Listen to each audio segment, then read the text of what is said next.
Hi, my name is Kevin Mack, and I'm going to be talking tonight about Basel III and its main implications on infrastructure.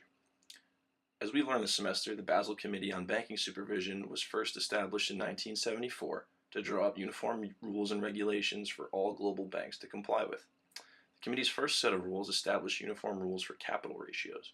The committee's next set of rules and regulations, referred to as Basel II, redefined credit risk and market risk, as well as put a new emphasis on operational risk.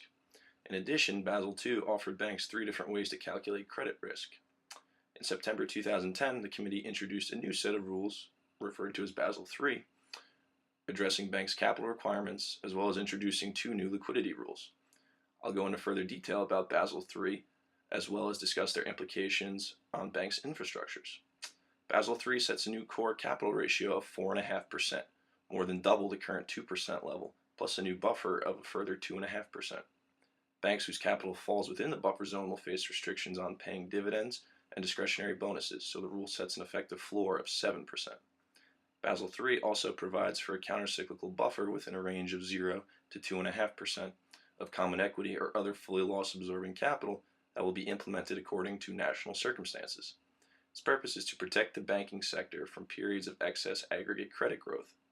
Also, the measure of the bank's risk-weighted assets have been revised to expand the range of risks covered, including counterparty credit exposure arising from credit derivatives, repos, securities lending, and complex securitization activities.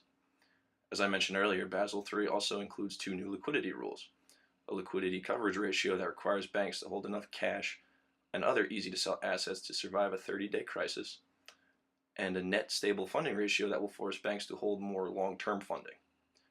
None of the aforementioned rules and regulations put in place from Basel III directly address banks' infrastructures, but in order to comply with these new rules, banks will have to make some serious changes to their infrastructures.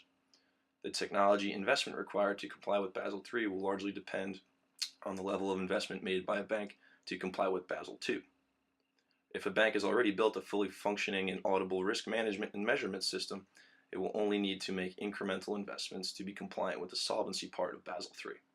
However, to meet the liquidity element of the Basel III regulation, the investment could be much higher. The technological impact of the solvency element of Basel III can be rated as medium.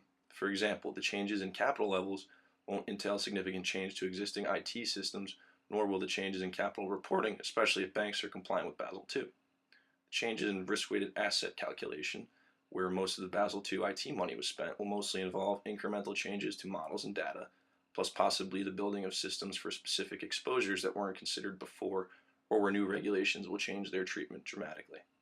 Conversely, to meet liquidity reporting requirements, it would entail making a significant IT investment, as this would involve the aggregation of all cash flows across the bank, both assets and liabilities, to ensure funding is available at all times.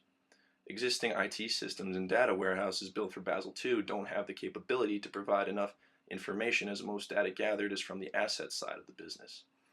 Additionally, Basel II compliant databases were mostly based on batch processes, and although to calculate regulatory ratios batch would be enough, banks will need to look at building real-time capabilities to measure liquidity risk at all times.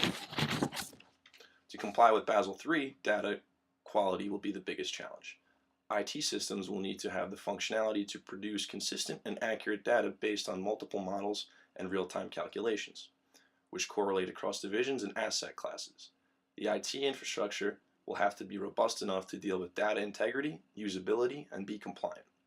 It will also need to be flexible enough to build quick interfaces and reporting systems for other external financial systems and standard feeds as applicable.